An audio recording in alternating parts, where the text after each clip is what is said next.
Now I want you to grab a belt, and we're going to do Supta Padangusthasana A, which is a reclined hand to big toe pose. So you'll unfurl your belt there and straighten your left leg onto the floor.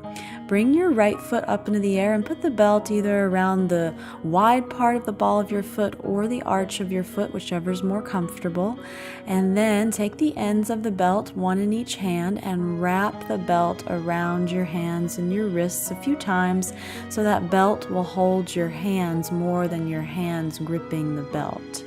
And then straighten your right leg. You should be at about 90 degrees here. I don't want you to go beyond 90 degrees. See if you can straighten your leg easily, and if it's really difficult to straighten your leg here or it doesn't straighten at all, I want you to back off of the belt, bring your foot away from your face until you can easily straighten your leg.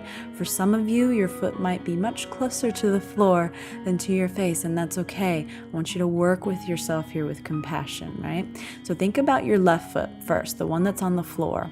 I want you to press that left foot into an imaginary wall. Really activate that foot, and then press the back of your left leg into the floor beneath you. That leg is internally rotating from your hips, so you spin it in as if you're trying to touch your inner knee down to the floor. If you peek up at your left foot, your toes and your kneecap should be pointing straight up at the ceiling, and that leg should be going straight out from your hip. Now, think about your right hip, now that you've come up to your hips, and roll your right hip down away from your shoulder. I want you to make your right waist just as long as your left.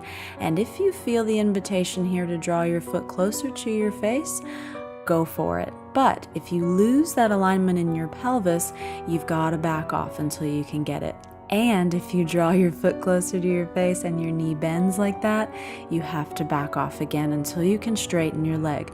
We're opening the back of the right leg, the hamstrings in the right leg, without any stress on the back here in this supine position.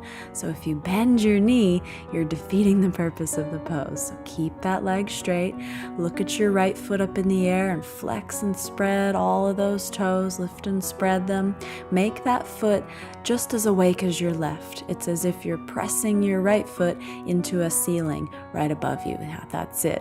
That's why I like to keep the belt right on the ball of my foot so I can actually push up into the belt. Some people prefer it on the arch, so again, that's your preference.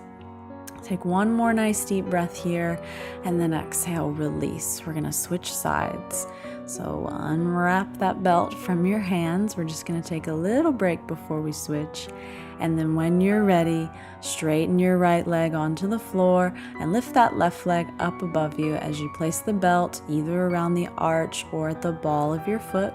Personal preference. Once again, you play with what feels better.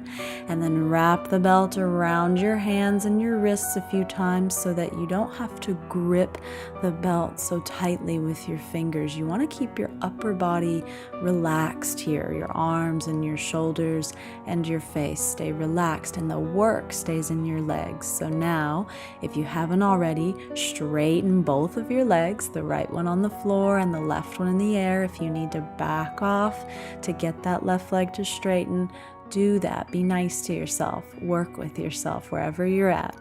Now think about your right leg, the one that's on the ground. You can peek up at it if you need. I always check just to make sure I'm actually where I think I am in space. You want your right toes and your knee to be pointing straight up. You're pressing your right foot into that imaginary wall. And you're pressing the back of your right leg down into the floor. Your right leg is your anchor here. It keeps you rooted, so keep it awake. And then think about your left hip. I want you to keep some action with Mula Bandha here. So you're rolling your left hip down, moving your left sitting bone closer to your right, and Mula Bandha is the root lock. So it's the floor of your pelvis lifting up that keeps your pelvis aligned in space as you draw your left leg closer to you every time you feel an invitation to do so. And again, if that bends your left knee or it loses the alignment in your pelvis that you've set, you have to back off and reset your foundation, reset your alignment. Now, Wake up that left foot above you, lift and spread those toes, press your left foot into that imaginary ceiling above you. Relax your fingers, your elbows, and your shoulders. Breathe freely through your nose. Nice, smooth, even breaths here. You can play with the flexion of your foot if you want to push up into the belt a little more. That can be nice. It can be nice to have a sense of reaching out through both of your feet here as you're lengthening both of your legs. Relax your mouth and your jaw. Soften your throat and breathe freely here. And again, if you feel another invitation to draw your left leg closer to your face, do that, but keep your pelvis in alignment. Keep that left leg straight. Keep those quadriceps engaged. Keep breathing, slow, smooth, even inhalations, and slow, smooth, complete exhalations. Now, release your belt from your left leg, bend that knee, put your belt off to the side just for a moment, bend your knees, put them together and walk your feet out a little wider than your hips. Let your hands rest on your belly and just breathe and feel the effects of that pose.